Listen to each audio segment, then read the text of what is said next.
И нам сложно запихаться в такси, потому что детей 5. И обычно таксисты говорят, ну, что, все ваши? Ну, конечно, ты там отвечаешь, все наши, все мои.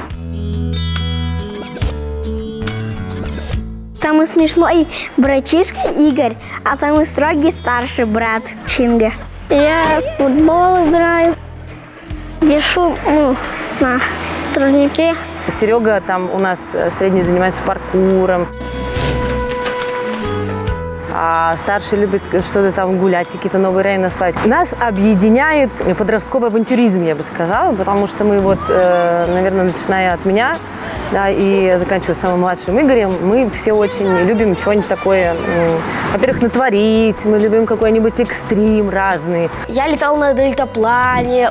Алиса, например, хочет 12 лет спрыгнуть с канатом вниз с моста. Мама это уже делала.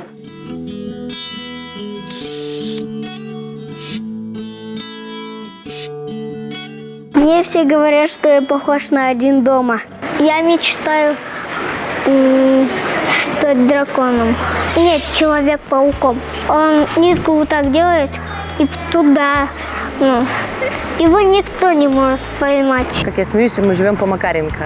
Если ты посуду не помыл, ты ешь из грязной. Ну, как бы это твои проблемы. Вот есть же в суперсемейка мама вот эта, которая еще растягивается. Эластика, вот. Ну, я думаю, мама это как эластика, которая за всеми следит, все делает.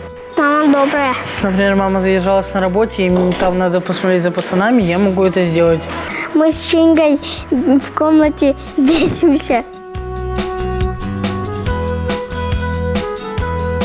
Мама говорит, беситесь только тихо.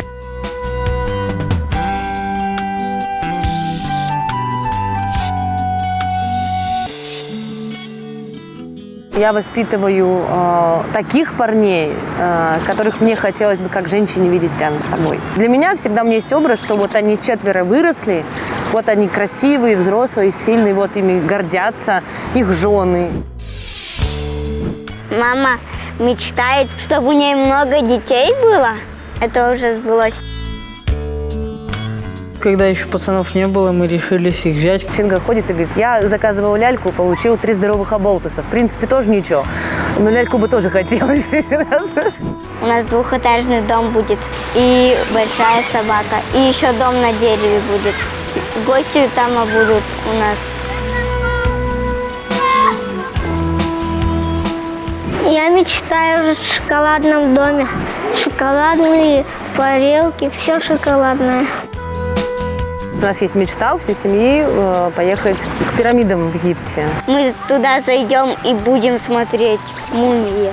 Они просто лежат в гробу, они ничего не делают. Ведь это было в древние времена, и, ну, такой интерес у них завелся. Я не знаю, что это Египет. Классно, когда вот это состояние, оно у детей есть. Ты знаешь, что если что-то случится, у тебя есть кто-то, к кому ты пойдешь за помощью. Это очень важно, и это девиз нашей семьи, что мы команда.